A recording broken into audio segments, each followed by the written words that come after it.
এটা কি বলো? Fundamental right.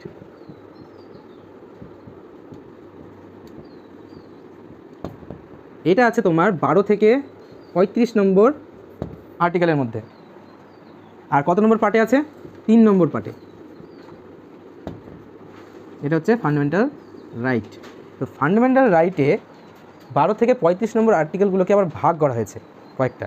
তো তার আগে বৈশিষ্ট্যগুলো বলে দিই ফান্ডামেন্টাল রাইটের। এইটা তোমার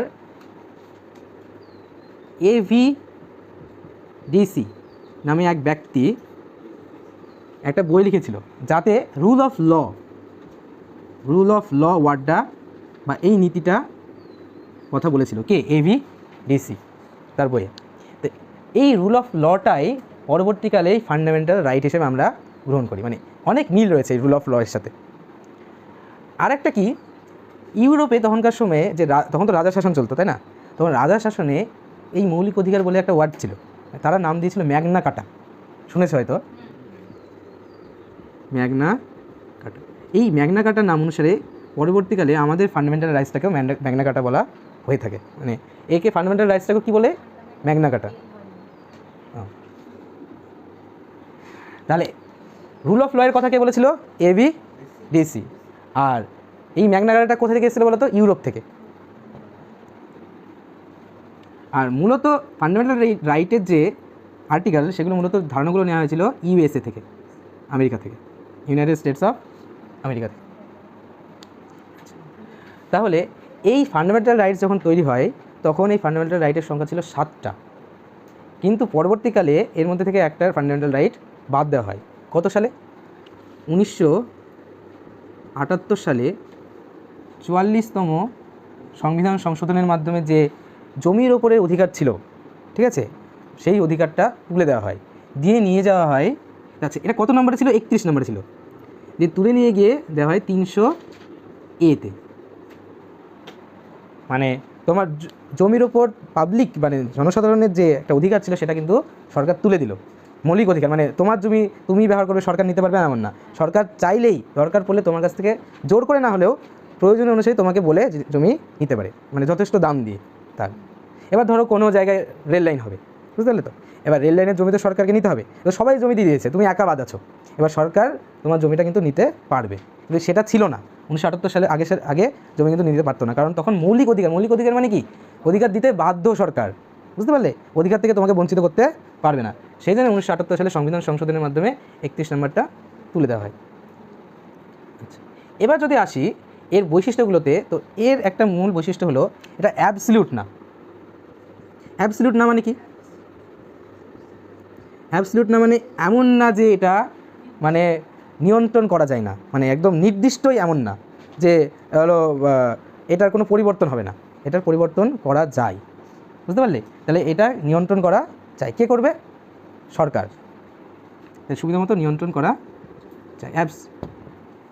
আচ্ছা সরি, নট অ্যাবসলিউট মানে নিয়ন্ত্রণ করা যায়, কিন্তু অ্যাবসলিউট না, মানে এমন না যে নিয়ন্ত্রণ করা যায় না, ব্যাপারটা উল্টো, ঠিক আছে?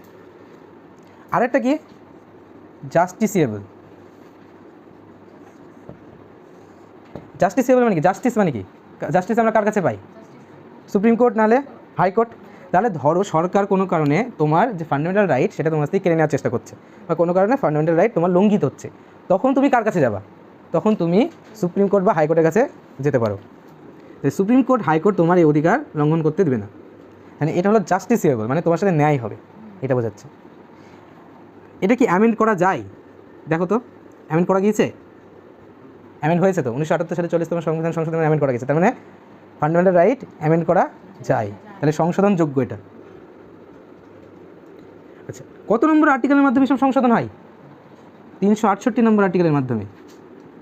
এই 368 নম্বর আর্টিকেলে যত কিছু সংশোধন করার নিয়ম, সংবিধান কীভাবে সংশোধন করা হবে, এই যে বলেছিলাম পার্লামেন্টে 3 ভাগের মধ্যে 2 ভাগ মত দরকার আছে, তাই তো? এই সবের মাধ্যমে কি তোমার সংশোধন করা যায়, তো এই নিয়মের মাধ্যমে সংশোধন করা যেতে পারে, তাহলে এটা অ্যামেন্ড করা যায়। আচ্ছা, আরেকটা পয়েন্ট যেটা, সেটা হলো এটা কি সাসপেন্ড করা যায়? একদমই কি রদ করা যায় পুরোপুরিভাবে?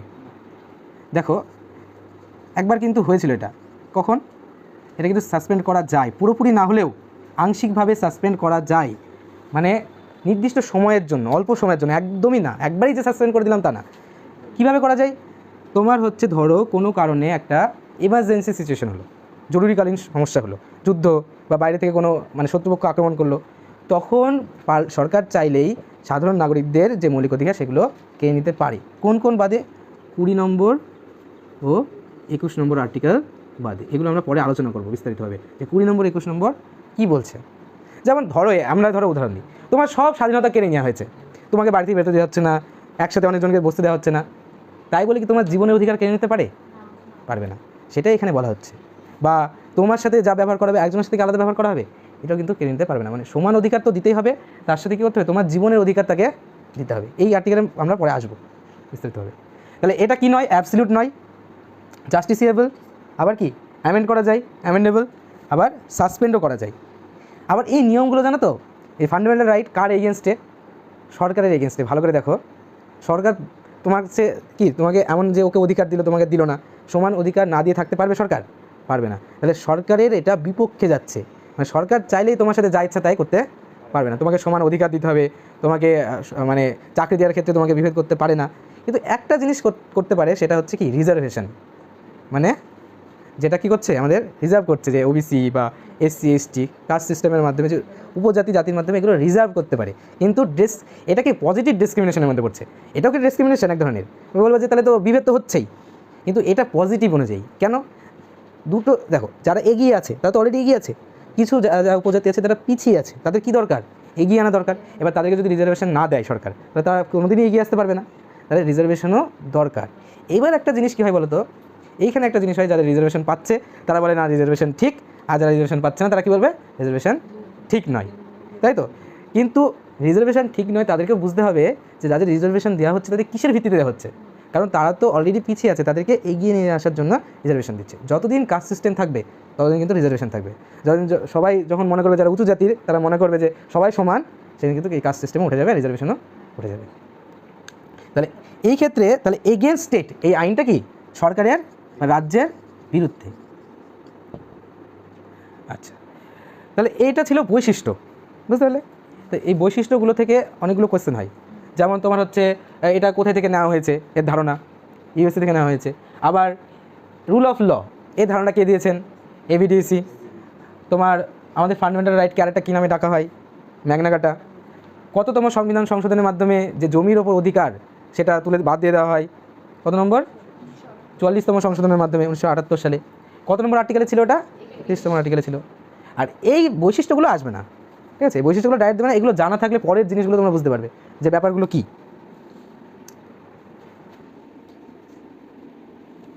ফান্ডামেন্টাল রাইট কটা বলেছিলাম? 6টা। কটা ছিল আগে? 7টা ছিল, যে কটা হয়ে গেল? 6টা। কেন হলো? 1978 সালে যে সংবিধান সংশোধনের মাধ্যমে 31 নম্বর আর্টিকেল, যে জমির উপর অধিকার, প্রপার্টির উপর অধিকার, সেটা তুলে দেওয়া হলো, তখনই 6টা হয়ে গেল। তাহলে 6টা কী কী, তাই তো? এই 6টা শুরু হয় 12 থেকে, শুরু হয় না। এটা অনেকেই বুঝতে পারে না, যে দেখবা তোমরা যখন অনেকে পড়েছো পলিটিতে, যে 14 থেকে 18 যে প্রথম আর্টিকেল, সেটাকে বলছে তোমার সাম্যের অধিকার, equality of law. Equality of law মানে কি? বাংলায় কী বলা হয়? সাম্যের অধিকার, মানে সবাই আইনের চোখে কি সবাই সমান। এইটা রয়েছে 14 থেকে 18 নম্বর আর্টিকেলে, বুঝতে পারলে? এইটা একদিন আমরা আলোচনা করব। তারপরে আছে 2 নম্বর, তাহলে ইকুয়ালিটি অফ ল তো হলো, তাহলে আবার কি আছে? ইকুয়ালিটি অফ স্বাধীনতার অধিকার আছে, তাই তো? তাহলে ইকুয়ালিটি অফ রাইট, একে আবার অবশ্য বলে রাইট টু ইকুয়ালিটি, এটা বললে হবে, ইকুয়ালিটি অফ ল বা রাইট টু ইকুয়ালিটি। তাহলে রাইট টু ফ্রিডম, স্বাধীনতার অধিকার আছে। এটা আবার কত নম্বর বলছে? 19 থেকে 22।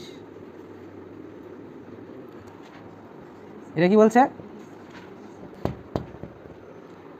তাহলে রাইট এগেনস্ট, আচ্ছা এর বলে দিচ্ছি, এক্সপ্লয়টেশনের মানে স্বাধীনতার অধিকার, ফ্রিডম। রাইট এগেনস্ট এক্সপ্লয়টেশন, এইটা শোষণের বিরুদ্ধে অধিকার।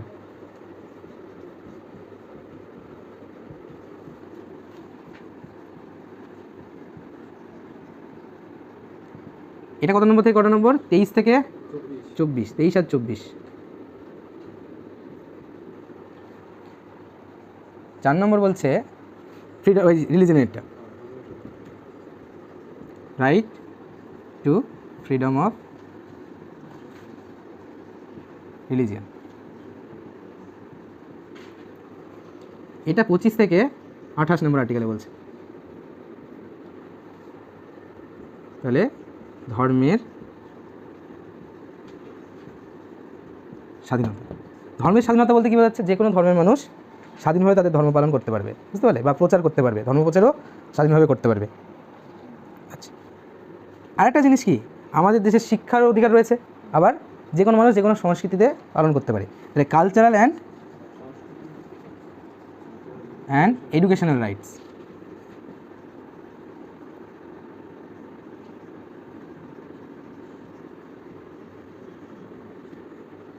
এটা কত নম্বরে আছে?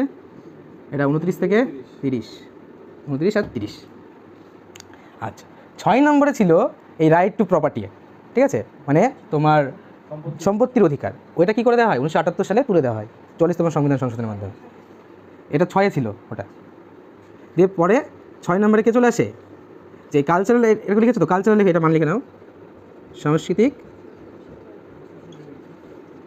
ও শিক্ষার অধিকার। শিক্ষার অধিকারটাও মূলত কিছু কিছু অধিকার পরে আসে, যুক্ত হয়।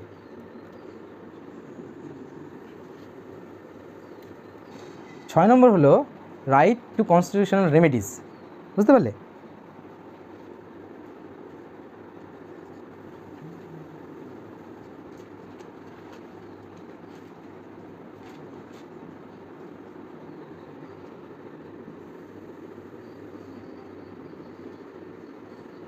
এটা তোমার 32 থেকে 35। এটার মানে লিখে নাও,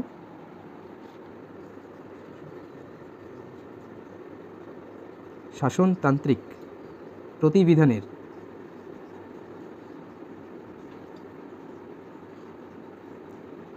অধিকার।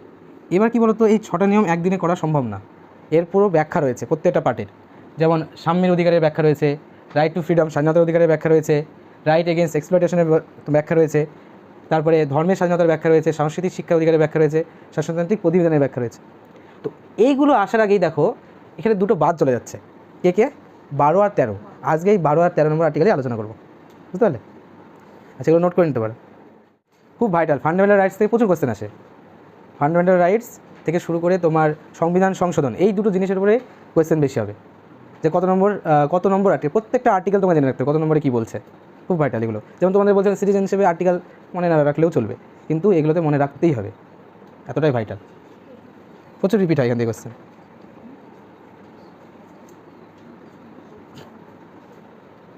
হয়েছে এগুলো দেখা? আচ্ছা, এবার আমরা যাই আর্টিকেল 12-তে। আচ্ছা, আমরা একটা বৈশিষ্ট্যতে একটা ওয়ার্ড পড়েছি, এগেইনস্ট স্টেট, ঠিক আছে, মানে এই স্টেট আমাদের কাছ থেকে অধিকার কেড়ে নিতে পারে না।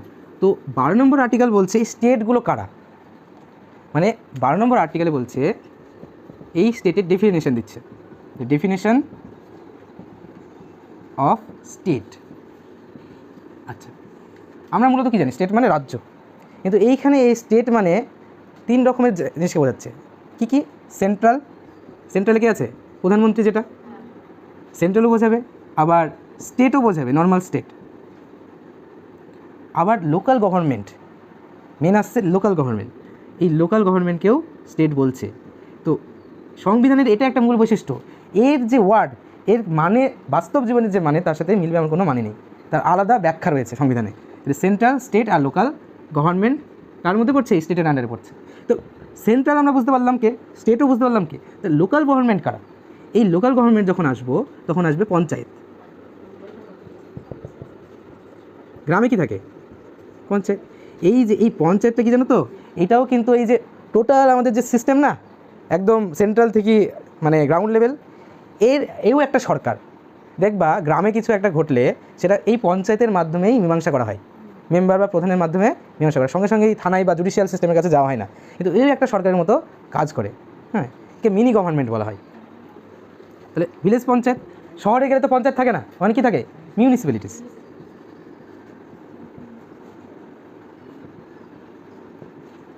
তাহলে এরা স্টেট হিসাবে স্টেট হিসেবে কাজ করবে। মিউনিসিপ্যালিটিস বলো, ভিলেজ পঞ্চায়েত বলো, তারপর আরও কিছু আছে যেমন ডিস্ট্রিক্ট বোর্ড, মানে যে সংস্থা রাজ্য পরিচালনা করে, ডিস্ট্রিক্ট বোর্ডস বলো। তারপরে ইলেকট্রিসিটি বোর্ড, এবার বলে ইলেকট্রিসিটি বোর্ডের আবার স্টেটের কী কাজ, মানে স্টেট মানে কি, যার হাতে ক্ষমতা রয়েছে কিছু একটা করার, সমাজে মানে কোনো একটা বড় পরিবর্তন করার যার হাতে ক্ষমতা থাকবে, সেই স্টেট হিসেবে পরিচয় পাবে। ইলেকট্রিসিটি বোর্ড ধরো কোনো কারণে তোমার হচ্ছে ইলেকট্রিসিটি বোর্ড তোমার অধিকার কেনার চেষ্টা করলো, কিন্তু তার বিরুদ্ধে কিন্তু মানে তোমার সুপ্রিম কোর্ট নিতে পারে, স্টেপ নিতে পারে যে ইলেকট্রিসিটি বোর্ড কারোর অধিকার নিতে পারবে না। বা তুমি ধরো ইলেকট্রিসিটি বোর্ডের বিরুদ্ধে কিছু করলে, তাহলে সেটাও তোমার কিন্তু করতে পারবে না, তখন ফান্ডামেন্টাল রাইটস এখানে চলে আসবে। ইলেকট্রিসিটি বোর্ড একটা বড় সংস্থা না, প্রত্যেকের বাড়িতে বাড়িতে রয়েছে। তারপরে যেমন তোমার এগুলো ছাড়াও আরও কিছু সংস্থা যেগুলো পুরোপুরি সরকারি না, সেগুলো বেসরকারি হতে পারে। যেমন তোমার এলআইসি, জীবন বীমা সংস্থা, এটাও একটা স্টেট হিসাবে অংশগ্রহণ করে। তারপরে ওএনজিসি হচ্ছে যে তেলের যে সংস্থা। তারপরে তোমার আরেকটা আছে SAIL, steel authority of India limited, SAIL. এই সমস্ত বড় বড় সংস্থাগুলোও স্টেট হিসেবে কাজ করে। তাহলে স্টেটের ডেফিনেশনে কার কার কথা বলা হয়েছে, সেন্ট্রাল, স্টেট আর লোকাল গভর্নমেন্ট। লোকাল গভর্নমেন্টের কারা পড়ছে, ভিলেজ পঞ্চায়েত, মিউনিসিপ্যালিটিস, তারপরে হচ্ছে ডিস্ট্রিক্ট বোর্ডস, ইলেকট্রিসিটি বোর্ড, তারপরে এলআইসি, ওএনজিসি, সেল, এগুলো কিন্তু সব স্টেটের মধ্যে পড়ছে। এগুলো আলাদা, এগুলো লোকাল গভর্নমেন্ট না, এগুলো লোকাল গভর্নমেন্টে পড়ছে। আর এগুলো নর্মালি যে সমস্ত বেসরকারি সংস্থা বা সংস্থার মধ্যে পড়ছে এগুলো, ঠিক আছে, এলআইসি, ওএনজিসি, সেল। আচ্ছা, আর একটা জিনিস বাকি থাকলো, গভর্নমেন্ট আর পার্লামেন্ট, মানে সরকার ডাইরেক্ট যদি সরকারের কাছে যায় তাহলে সরকার আসবে, আর এটাকে পার্লামেন্টের মাধ্যমে তো যত সংবিধান সংশোধন হয়, তাহলে এরা কি স্টেট হিসেবে কাজ করবে? তাহলে পার্লামেন্টও স্টেট হিসেবে কাজ করবে, আবার গভর্নমেন্টও স্টেট হিসেবে তো কাজ করেই। এবার তোমাদের মনে প্রশ্ন আসতে পারে, সবই তো হলো, এখানে সুপ্রিম কোর্ট, হাইকোর্ট কোথায় গেল? তাহলে ওইগুলো জুডিশিয়াল সিস্টেমকে স্টেটের মধ্যে রাখা হয়নি। আর এগুলোর ব্যাখ্যা একদিন করবো। এগুলো কিন্তু এমনি আসেনি, এগুলো স্টেটের সংজ্ঞা বিভিন্ন কেসের মাধ্যমে এসছে। বিভিন্ন ধরো কোনো কারোর অধিকার লঙ্ঘন হচ্ছে, সেই ক্ষেত্রে কে কার অধিকার লঙ্ঘন করতে পারবে না, কে স্টেটের মধ্যে আসবে, তার কিন্তু ব্যাখ্যা রয়েছে। এই স্টেট কথাটা আবার আমরা যখন তোমার আর্টিকেল 36 থেকে 51 পড়বো, তখন তো এই স্টেটের কাজটা আসবে, স্টেটের ব্যাখ্যাটা। তাহলে এটা নোট করে নাও। এটা বাংলা এখানে রাজ্যের সংজ্ঞা।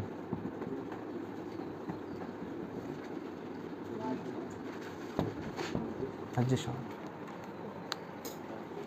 এটা একটা জিনিস যে এখানে স্টেট মানে সেন্ট্রালকেও বোঝায়। এই আর্টিকেল 13 আবার বিশেষ বৈশিষ্ট্য আছে, ঠিক আছে। আর্টিকেল 13 কি বলছে, যে সমস্ত আইন ইনকনসিস্টেন্ট, মানে যেগুলো তোমার ফান্ডামেন্টাল রাইটসকে লঙ্ঘন করে, ইনকনসিস্ট করে, মানে তার সাথে চলে না, তার বিরুদ্ধে চলে, সেই সমস্ত আইন কি পরবর্তীকালে তোমার নিয়ে মানে তোমার কি বলতো আইন কি করা যাবে বা প্রয়োগ করা যাবে, সেটাই তোমার আর্টিকেল 13 বলেছে। কি বলেছে, যে ইনকনসিস্টেন্ট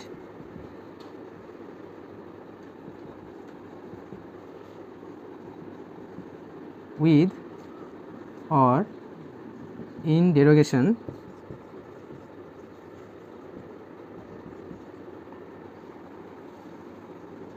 of ফান্ডামেন্টাল রাইটস। তাহলে কার ইনকনসিস্টেন্ট, লজ, মানে আইনের, কার ইনকনসিস্টেন্ট, লজ, আইনের। এই লজের ডেফিনেশন কিন্তু যেমন ওদের স্টেটের ডেফিনেশন পেলাম, এখানে লজের ডেফিনেশন পাবো, কোন কোন লগুলো তোমার সরকার আনতে পারবে আর কোন কোন লগুলো আনতে পারবে না। তো এর আর্টিকেল 13 মধ্যে আবার ভাগ রয়েছে। আর্টিকেল 13 প্রথমে বলছে, তাহলে এটা তোমরা বাংলা লিখতে পারো, ইনকনসিস্টেন্ট, এটা মানে লিখে নাও অসঙ্গত। আর এটা কি, ডেরোগেশন মানে ধরো তোমার কোনো আইনের মাধ্যমে তোমার কোনো অধিকার হ্রাস পাচ্ছে, মানে পুরোপুরি বাদ চলে যাচ্ছে না, হ্রাস পাচ্ছে, ডেরোগেট হচ্ছে। তাহলে ডেরোগেশন মানে লেখো হ্রাস পাওয়া বা যার মান কমে যাওয়া বোঝায়। এই ইনকনসিস্টেন্ট আর ডেরোগেশন হচ্ছে এর কিওয়ার্ড। এর মাধ্যমে কি বুঝবো, প্রথম যে পার্টটা বলছে আর্টিকেল 13 বলছে যে আইনগুলো আগে ছিল 1935 সালে আইন অনুযায়ী আমাদের ভারতকে তৈরি করা হয়েছে। এবার যে আইনগুলো আগে ছিল সেইগুলো যদি ফান্ডামেন্টাল রাইটকে অসঙ্গত করে, মানে লঙ্ঘন করে, সেই আইনগুলোকে বাদ দিয়ে দেওয়া হবে। বুঝতে পারলে তো? মানে যে আইনগুলো আগে ছিল, মানে ধরো 1950 সালে কার্যকর হলো তো 26 জানুয়ারি, এর আগে যে আইনগুলো ছিল সেগুলো কী হয়ে যাবে? অটোমেটিক্যালি বাদ চলে যাবে। কার দ্বারা? এই আর্টিকেল 13 দ্বারা। তাহলে সংবিধান তৈরির আগে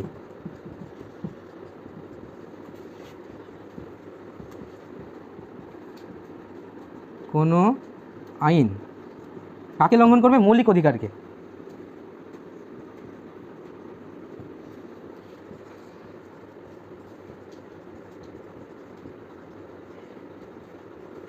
লঙ্ঘন করলে সেটি ভয়েড হবে। একটা ওয়ার্ড আছে, হ্যাঁ, সেটি ভয়েড, অধিকারকে লঙ্ঘন করলে সেটি অকার্যকর হয়ে যাবে। ভয়েড বাংলা হলো অকার্যকর, বা নাল অ্যান্ড ভয়েড। একটা তোমরা পড়েছো যে নাল অ্যান্ড ভয়েড, এই যে সে ইডিয়ামসে নাল অ্যান্ড ভয়েড কথা পড়েছো, অকার্যকর, ভয়েড। তাহলে এটা সংবিধান তৈরির আগের কথা বলছে। এবার কিছু আইন সংবিধান তৈরির পরেও তো তৈরি হয়, আইন তো আসে। এবার সেই আইনটা যদি এই তোমার হচ্ছে ফান্ডামেন্টাল রাইটসে কোনো কারণে আঘাত করে বা লঙ্ঘন করে, তাহলে সেক্ষেত্রেও সেই আইনটা আর আনতে পারবে না সরকার। সেটা কোনো কারণে স্থগিত হয়ে যাবে বা পুরোপুরি বন্ধ হয়ে যাবে, এরকম হয়। তো 2 নম্বর বলছে যে সংবিধান তৈরির পর কোনো আইন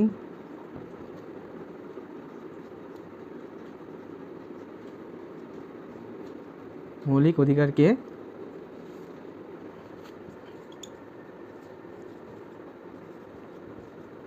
লঙ্ঘন করলে সেটি কী হয়ে যাবে? সেটিও অকার্যকর হয়ে যাবে।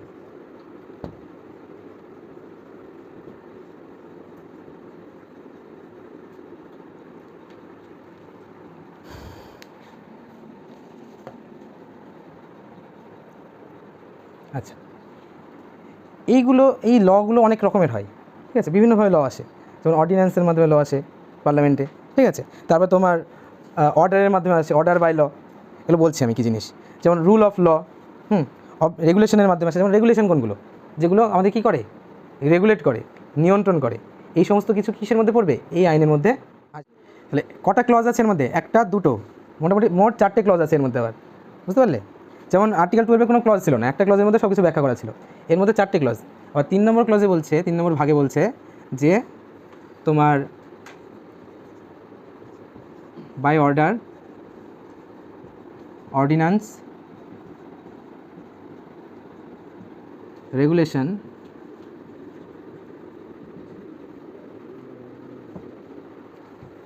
এই টাইপগুলো মনে রাখবা। এগুলোর ব্যাখ্যা সেরকম অত নাই। এই ধরনের লগুলো তোমার কিসের মধ্যে পড়বে? এই ধরনের লগুলো আর্টিকেল 13-এর মধ্যে পড়বে। এটাই জানা দরকার, তাছাড়া বেশি কিছু জানা দরকার নেই। তাহলে বাই অর্ডার, হ্যাঁ অবশ্যই কোর্ট জারি করতে পারে, তো একমাত্র কোর্টই তো জারি করতে পারবে। তাহলে বাই অর্ডার, অর্ডিন্যান্স, রেগুলেশন আর কি নোটিফিকেশন, এইগুলোর মাধ্যমে এই যে লগুলো, যেগুলো কোনগুলো জারি করছে, এই যে লগুলো তৈরি হচ্ছে সেইগুলো। তাহলে বাই অর্ডার, অর্ডিন্যান্স, রেগুলেশন আর কিসের মাধ্যমে? নোটিফিকেশনের মাধ্যমে। তো এইগুলো তো গেল, এগুলোতে কী আসলো? এই 3টে ছিল। পরবর্তীকালে একটা সংশোধন করা হলো। কী সংশোধন করা হলো? এই যে ধরো কোনো কারণে এমন সংশোধন সরকার করলো যে আগের যে আইন বা পরের যে আইন, এগুলো আসবেই, এগুলোকে কেউ বাধা দিতে পারবে না। সরকার এমন তৈরি করতেই পারে, তোমার স্বাধীনতা কারার জন্য এগুলো আইন আনতেই পারে। তখন একটা সংবিধান সংশোধন হলো যে এই 13 নম্বর আর্টিকেলটা চ্যালেঞ্জ করতে পারবে না। কত নম্বর সংবিধান সংশোধন দ্বারা? 368 নম্বর। দেখো আর্টিকেল 368-তে কী বলছে? আর্টিকেল 368 বলছে পার্লামেন্ট সংবিধান সংশোধন করতে পারে, যে কোনো আর্টিকেল। বুঝতে পারছো তো? যে কোনো আর্টিকেল সংশোধন করতে পারে, ফান্ডামেন্টাল রাইটস তার মধ্যে পড়ছে। কিন্তু সেটা বেসিক স্ট্রাকচারকে, একটা ওয়ার্ড আছে সেটা হচ্ছে বেসিক স্ট্রাকচার, এই বেসিক স্ট্রাকচারকে যেন কোনো ক্ষতি না করে। কার বেসিক স্ট্রাকচার? ফান্ডামেন্টাল রাইটসের বেসিক স্ট্রাকচার। এই যাতে এই বেসিক স্ট্রাকচারটা নষ্ট না হয় 13 নম্বরে, সেই জন্য বললো এই 368 নম্বর সংশোধনের মাধ্যমে 13 নম্বর আর্টিকেলে কিছু করা যাবে না, মানে এটা সংশোধন করা যাবে না, এটা এরকমই থাকবে। এটাই তোমার হচ্ছে এই 4 নম্বর ক্লজে বলছে। তাহলে কি বলছে? যে 368 নম্বর সংবিধান সংশোধন দ্বারা 13 নম্বর অনুচ্ছেদকে কী করা যাবে না? সংশোধনের আওতায় নিয়ে আসা যাবে না, আর চ্যালেঞ্জ করা যাবে না। এই হচ্ছে আর্টিকেল 30। মেন হচ্ছে আইন নিয়ে আলোচনা করে এটা। আর স্টেটটা কী নিয়ে আলোচনা করে? স্টেট নিয়ে, যে কারা এই ফান্ডামেন্টাল রাইটসের মানে প্রয়োগ করতে পারবে, যে মৌলিক অধিকারের আওতায় কারা আসবে, এই হচ্ছে ব্যাপার। আচ্ছা, আজকে এইটুকু থাকলো, নাহলে সব আরও গুলিয়ে দেবে। এরপরের দিন তোমার হচ্ছে যে রাইট টু ইকুয়ালিটি, তোমার 14 থেকে 18 নম্বর যে ধারাগুলো রয়েছে সেগুলো আমরা পড়বো।